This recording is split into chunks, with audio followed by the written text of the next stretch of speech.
ធំមកបងប្អូនគ្នាទៅពេលដែលដកខ្លួនពេលគក់មុនហ្នឹងដែលគេបោះចូលក្នុងរននេះឥឡូវមានវិធីសាស្ត្រក្នុងការលូកយកបានបងប្អូនគ្នាចេះไหมកូនចាស់យកចំណៃឲ្យលាក់គីបងប្អូនអាចចំណាំដំរីលាក់គីនេះតាមរយៈតាជាគឺដាច់សងខាងបងប្អូនអាចចំណាំបានណានេះបងប្អូនគ្នា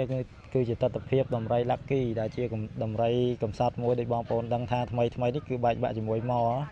ចឹងមានបងប្អូនខ្លះក៏យំអាណិតច្រើនមែនទែនឥឡូវនេះខ្ញុំមកថតចែកជូនបងប្អូនទស្សនាតែម្ដង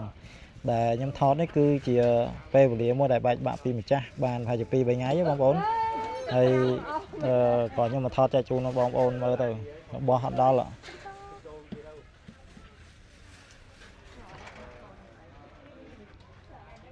ចាំមើលគេញ៉ាំពេកគក់គេហូបពេកគក់ដោយសារអាយុច្រើនហើយយើងនិយាយគោរពគាត់ទៅសាក់70-30 ឆ្នាំ26ឆ្នាំ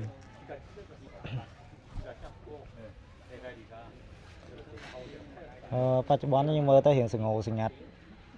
អត់សូវជាផ្កាយដូចមុនអញ្ចឹងណារៀងស្ងោស្ងាត់ដោយសារថ្មីនេះគឺបែកបាក់ជាមួយនឹង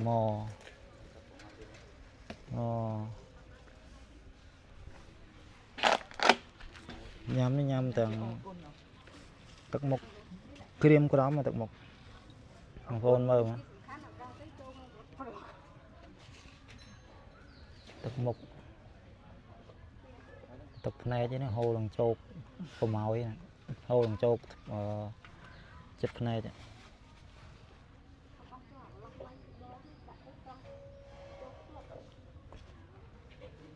អរគុណមួយអរគុណចេះអរគុណតើបោះតិចទៀតបងបោះខ្លាំងពេកលើអាចគេអត់លុយអញ្ចឹង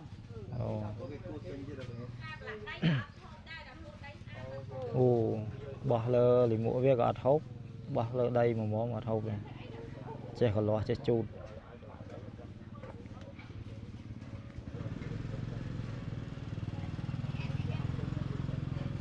បងប្អូនអាចចំណាំដំរី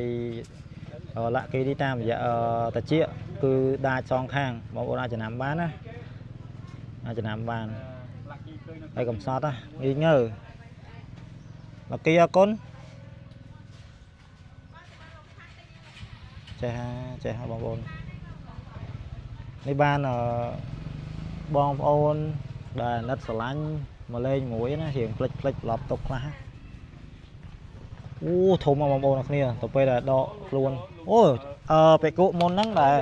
ដែលគេបោះចូលក្នុងរននេះឥឡូវមានវិធីសាស្ត្រក្នុងការលូកយកបានសាហាវបងប្អូនគ្នាចេះไหมនេះមិញដំបងយកបានទេតែនៅពេលដែលហូបអស់នោះគឺអាចមានវិធីសាស្ត្រក្នុងការយកឆ្លាតណានេះនៅក្នុងនេះ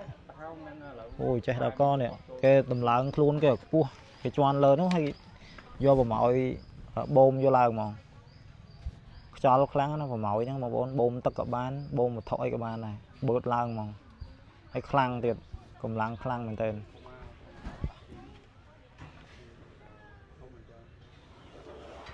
ធំស្ដាប់ពីអរគុណច្បាស់